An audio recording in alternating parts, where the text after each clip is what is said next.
अस्सलामुअलैकुम। तो ना आज ही हमें सर ने टास्क दिया था जिसमें हमने एक कंप्लीट रजिस्ट्रेशन पेज बनाना था, जिसमें हमने यूज़र को ना रजिस्टर करना था और रजिस्टर करने के बाद उसे लॉगिन करवाना था, सेम जो ईमेल से उसने रजिस्टर किया था। ठीक है, तो इधर सबसे पहले हमने एक पेज क्रिएट किया रजिस्ट्रेशन पेज डॉट PHP के नाम से। उधर हमने अपना HTML की बॉयलर प्लेट लिखी। बॉयलर प्लेट लिखने के बाद हमने इधर एक फॉर्म क्रिएट किया जिसमें हम अपनी तमाम इनपुट वगैरह देंगे। तो इधर हमने ये इनपुट नेम भी रखी, ईमेल की, पासवर्ड की और कंफर्म पासवर्ड की। और उसमें एक हमने प्रोफाइल इमेज भी अपलोड करवाया यूज़र से, जो कि जब यूज़र लॉगिन करेगा तो उसके प्रोफाइल होम पेज पे ना प्रोफाइल शो होगी। तो ये रिमेंबर मी और फॉरगेट पासवर्ड वाले हैं, ये वर्किंग में नहीं है अभी, लेकिन ये बस ऐसे ही ऐड किए हैं। और ये इधर एक हमने बटन लिंक ऐड किया जहाँ पे ना अगर यूज़र के पास ऑलरेडी अकाउंट होगा तो यूज़र साइन इन करेगा और डायरेक्ट साइन इन पेज पे रिडायरेक्ट हो जाएगा। तो उसके बाद हमने अपने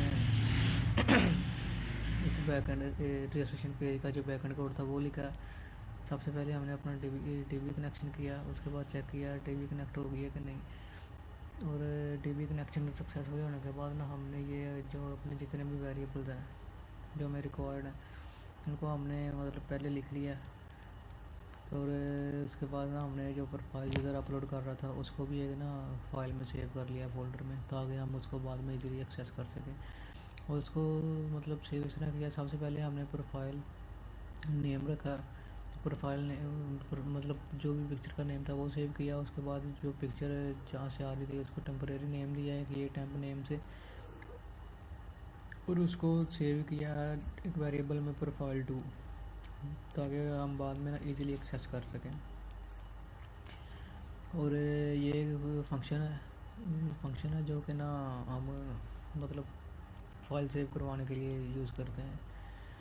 उसके बाद हमने चेक किया जो यूज़र से इनपुट ली थी वो एम्प्टी तो नहीं है। अगर उनमें से एक भी इनपुट एम्प्टी होगी तो वो ना ये एरर थ्रो कर देगा, प्लीज़ फिल ऑल फील्ड्स। अगर एम्प्टी नहीं होगी तो वो ना इसको चेक करेगा पहले पासवर्ड मैच कर रहा है कि नहीं। अगर पासवर्ड मैच कर रहा होगा तो वो एल्स वाली क्वेरी को रन कर देगा, मतलब डेटा इंसर्ट कर देगा अपने डेटाबेस में। अगर पासवर्ड ना मैच कर रहा होगा तो वो एरर थ्रो कर देगा, पासवर्ड डू नॉट मैच।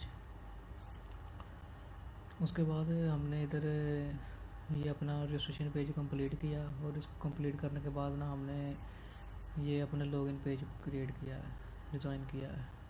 ये हमने सिंपली डिज़ाइन किया था स्केलेटन एक, और जो इसमें CS वगैरह वो टेलविन CS का यूज़ कर रहे हैं। और क्योंकि अभी इतना ज़्यादा टाइम नहीं था CS लिखने का, तो इसलिए ये ना GPT से लिखवाई है। इसमें भी सेम हमने यूज़र से इनपुट्स वगैरह ली हैं, ईमेल और पासवर्ड, क्योंकि लॉगिन के लिए 2 ही रिक्वायर्ड होती हैं, मैक्सिमम 2, मतलब 2 से भी काम चल जाता है ईमेल और पासवर्ड से। तो उसके बाद नीचे सेम वही काम किया, एक लिंक दिया, अगर यूज़र के पास अकाउंट नहीं है तो वो साइन अप पेज पे चला जाएगा, अगर उसके पास अकाउंट है तो वो लॉगिन कर लेगा इजीली यहाँ से। और इसके बाद ना हमने ये अपना लॉगिन का जो बैकएंड कोड है वो लिखा है, 2 वेरिएबल जिनसे वो लॉगिन करना चाहेगा, ईमेल और पासवर्ड। चेक किया है क्या ये एम्प्टी तो नहीं है, एम्प्टी तो नहीं है, मतलब अगर एम्प्टी होंगे तो सेम वही एरर थ्रो कर देगा, मतलब please enter email and password. अगर एम्प्टी नहीं होंगे तो वो ये क्वेरी रन कर देगा, चेक करेगा उसको ना डेटाबेस से मैच करेगा जो भी उसने किए होंगे। उसके लिए हमने यूज़ किया select static from sign up, क्योंकि हमारे जो टेबल का नाम साइन अप है तो वो इस टेबल में जाके ना मैच करेगा। Where email is equal to email जो यूज़र ने एंटर की होगी, और पासवर्ड जो जो भी यूज़र ने एंटर किया है उसको मैच करेगा। अगर मैच हो गया तो इस क्वेरी को रन कर देगा, MySQL नंबर हो, और चेक करेगा। अगर तो यूज़र फाउंड हो गए, मतलब यूज़र मिल गया तो ठीक है, अगर ना मिलेगा तो वो इसको कर देगा इनवैलिड ईमेल और पासवर्ड। अगर मिल गया तो इधर हमने ना ये जो भी जितने भी मतलब हमें मिल रहे हैं यूज़र सेशन, उनको हमने सेशन में स्टोर कर लिया। ये सेशन को हमने इसलिए स्टोर किया ताकि ना हम इसको टेम्परेरी यूज़र की डिवाइस में सेव कर सकें, अपने डेटाबेस में टेम्परेरी सेव कर सकें।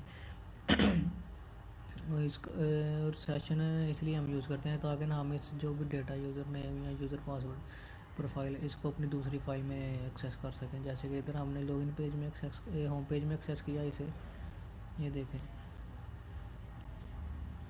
ये इधर सबसे पहले सेशन क्रिएट करने का तरीका ये है, सबसे पहले ऊपर सेशन स्टार्ट लिखना है। सेशन हमारा स्टार्ट हो गया है और ये सेशन यूज़र नेम मतलब जिसमें हम जो भी चीज़ सेव कर रहे हैं, यूज़र नेम में user data name database name लेकर सेव कर रहे हैं और सेम ईमेल और प्रोफाइल में पिक्चर वगैरह सेव कर रहे हैं। और अब हम इसको इधर होम पेज में एक्सेस करना शो करवाना, तो इधर हमने स्टार्ट सेशन लिखा अगेन से। अब इधर हमने सेशन क्रिएट किया था, इधर हम सेशन यूज़ कर रहे हैं। तो सबसे पहले हमने चेक किया है इस सेट मतलब क्या ये यूज़र नेम अवेलेबल है या नहीं है, एम्प्टी तो नहीं है कहीं, ये सेट भी है कि नहीं। तो अगर तो सेट होगा तो ठीक है, नहीं तो ये ना